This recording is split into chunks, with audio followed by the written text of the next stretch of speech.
Ok, bonjour à tous, j'espère que vous allez bien et j'espère que vous avez aussi pris le bain en passant.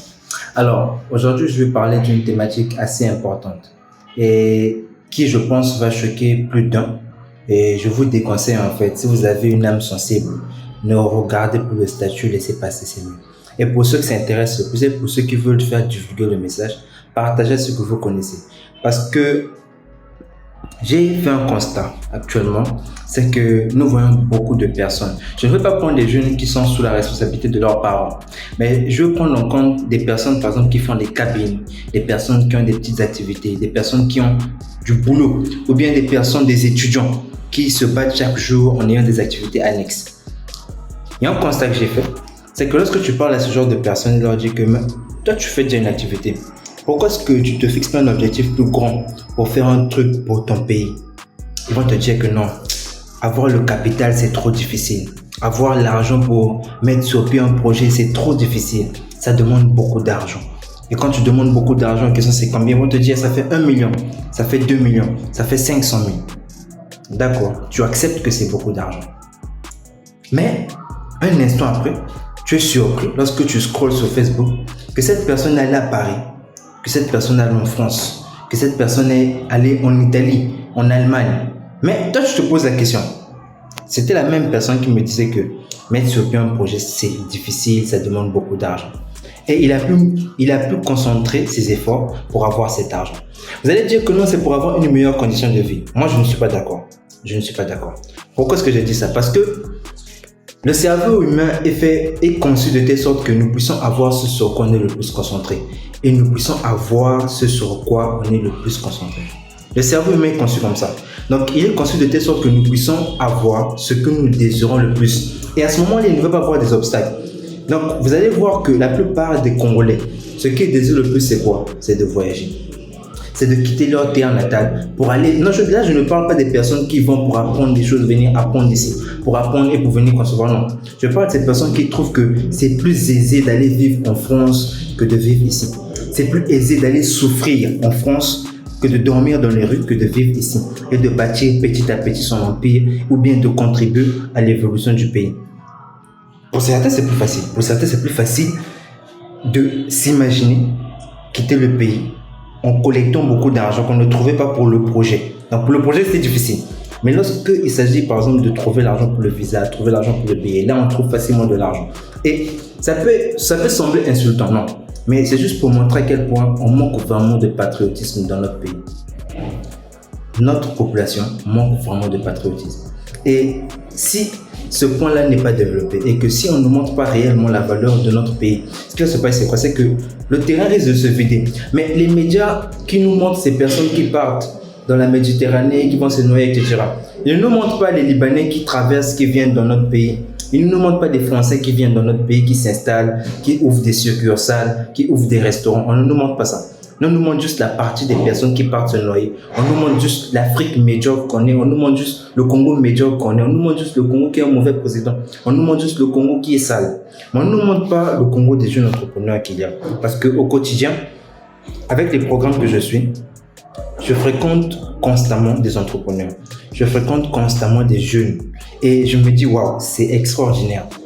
Parfois, je me demande si je suis réellement au Congo.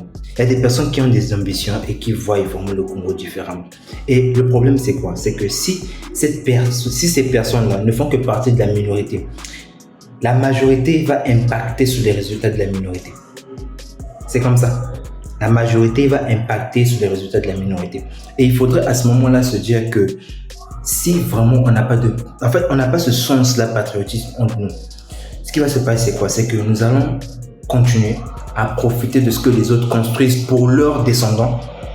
Mais nous allons profiter de ça. Parce que donc, c'est ce qu'on sait faire. C'est tout ce qu'on sait faire. C'est qu'on sait profiter de ce que les autres ont conçu pour leurs fioles, ont construit pour leurs descendants. Mais nous, qu'est-ce qu'on va laisser pour nos descendants? Qu'est-ce qu'on va laisser pour nos descendants? Vous pensez que les immeubles que vous construisez là, c'est suffisant? Vous pensez que les bâtiments, les bus que vous faites là, quand vous avez 3 bus, vous pompez, non, j'ai 3 bus. Non, c'est pas suffisant. C'est pas suffisant. Ce qu'on doit laisser, c'est un empire. Ce qu'on doit laisser, ce sont des cultures. Ce qu'on doit laisser, c'est une manière de voir les choses. Parce que vous allez vous rendre compte que nos enfants actuellement, du moins mes petits frères, parce que moi j'ai pas d'enfants, ont tendance à voir la France différemment, ont tendance à voir les États-Unis différemment. Mais vous ne vous posez pas la question d'où vient ça. Je vais vous prendre l'exemple pour ceux qui connaissent Moko, l'enfant du monde. C'est un dessin animé qui a montré l'Afrique d'une manière assez paradoxale. Vous allez prendre tous les dessins animés qui parlent de l'Afrique et qu'on montre sur TV5 Monde, je dis la chaîne. Vous allez voir que ces dessins animés montrent toujours l'Afrique comme étant une jungle, comme étant un endroit où il y a des animaux. On met toujours en lumière cet aspect-là.